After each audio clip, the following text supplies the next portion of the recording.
ನೋಡಿ, ಮಾರವರು ಚೆನ್ನಾಗಿದ್ದಾರೆ A C ರೂಮಲ್ಲಿ, ಮಾರ್ಸವರು ಅವ್ರ ಹೆಂಡ್ರ ಮಕ್ಕಳ ಜೊತೆ ಚೆನ್ನಾಗಿದ್ದಾರೆ.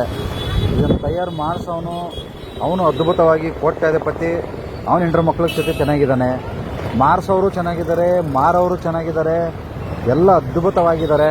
ಮದ್ಯಪಾನ ಪ್ರಿಯರು ಅದನ್ನು ಕುಡಿಯೋರು ಮಾತ್ರ ಬೀದಿಲೇ ಈ ಥರ ಬೆಳಗ್ಗೆನೇ ಬಿದ್ದೊಂಡು ಮತ್ಕೊಂಡು ಪಾಪ ನೋಡಿ ಹೆಂಡ್ರ ಮಕ್ಕಳೆಲ್ಲ ಮನೇಲಿ ಬಿಟ್ಟು ಪಾಪ ಅವ್ರ ಜೀವನ ಏನೋ ಇವ್ರ ಜೀವನ ಏನೋ ಹೆಂಗೆ.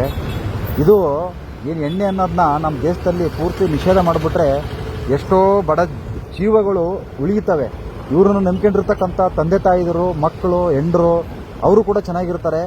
ನೋಡಿ, ನಮ್ಮ ಮಕ್ಕಳು ಮನೇಲಿ ಹೆಣ್ಮಕ್ಳು ಹಾಳಾಗೋದಂದರೆ ಈ ಥರದಿಂದ.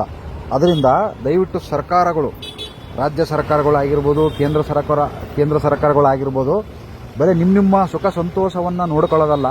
ನೀವು ಹೇಳ್ತಿರಲ್ಲ ಬಡವರಿಗೋಸ್ಕರ, ದೀನ ದಲಿತರಿಗೋಸ್ಕರ, ಬಡವರಿಗೋಸ್ಕರ ಅಂತಂದೇಳಿ ಇಷ್ಟುದ್ದ ಬ್ಯಾನರ್ಗಳು ಕಟ್ಕೊಂಡು ನೀವು ಎಲೆಕ್ಷನ್ನಲ್ಲಿ ಚುನಾವಣೆಯಲ್ಲಿ ಗೆಲ್ತಿರಲ್ಲ. ಗೆದ್ದ ಮೇಲೆ ಈ ಕಡೆ ಮೂಸು ಕೂಡ ನೋಡಲ್ಲ. ಅದರಿಂದ ದಯವಿಟ್ಟು ಬಡ ಜೀವಗಳನ್ನು ಉಳಿಸಿ, ಬಡವರನ್ನ ಬೆಳೆಸಿ ಅಂತಂದೇಳಿ ಪ್ರತಿಯೊಬ್ಬ ರಾಜಕೀಯ ನಾಯಕರಲ್ಲಿ ನಾನು ಮನವಿ ಮಾಡ್ಕೊತಾ ಇದ್ದೀನಿ. ಯಾಕಂದರೆ ಈ ಒಂದು ಎಣ್ಣೆಯಿಂದ ಎಷ್ಟೋ ಜೀವಗಳು ಹಾಳಾಗಿ ಎಕ್ಕುಟ್ಟು ಹೋಗ್ತಾ ಇದ್ದಾವೆ, ಸಂಸಾರನೂ ಕೂಡ ಎಕ್ಕುಟ್ಟು ಹೋಗ್ತಾ ಇದ್ದಾವೆ.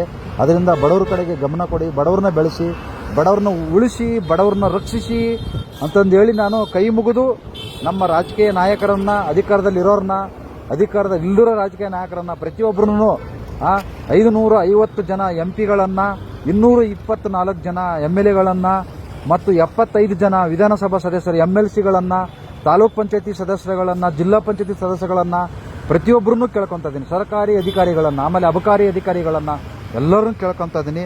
ದಯವಿಟ್ಟು ಇದು ಸರಿನಾ? ನೀವೇ ಹೇಳಿ, ನೀವೇ ನೋಡಿ ಯೋಚನೆ ಮಾಡಿ. ಇದು ನಾನು ಮಾಡಿರೋ ತಪ್ಪ ನಿಮಗಿಷ್ಟ ಆದರೆ, ನಾನು ಹೇಳಿದ ವಿಚಾರ ನಿಮಗಿಷ್ಟ ಆದರೆ, ಒಳ್ಳೇದನಿಸಿದರೆ 4 ಜನಕ್ಕೆ ಶೇರ್ ಮಾಡಿ, ಗೊತ್ತಾಗಲಿ. ಮಾರೋನು ಚೆನ್ನಾಗಿದ್ದಾನೆ, ಮಾರ್ಸೋನು ಚೆನ್ನಾಗಿದ್ದಾನೆ, ತಯಾರು ಮಾಡೋನು ಚೆನ್ನಾಗಿದ್ದಾನೆ. ಆದರೆ ಕುಡಿಯೋರು ಈ ಥರ ರೋಡಲ್ಲಿ ಬಿದ್ದು ಹಾಳಾಗಿ ಎಕ್ಕುಟ್ಟು ಹೋಗ್ತದೆ. ನಮಸ್ಕಾರ, ಒಳ್ಳೆಯದಾಗಲಿ.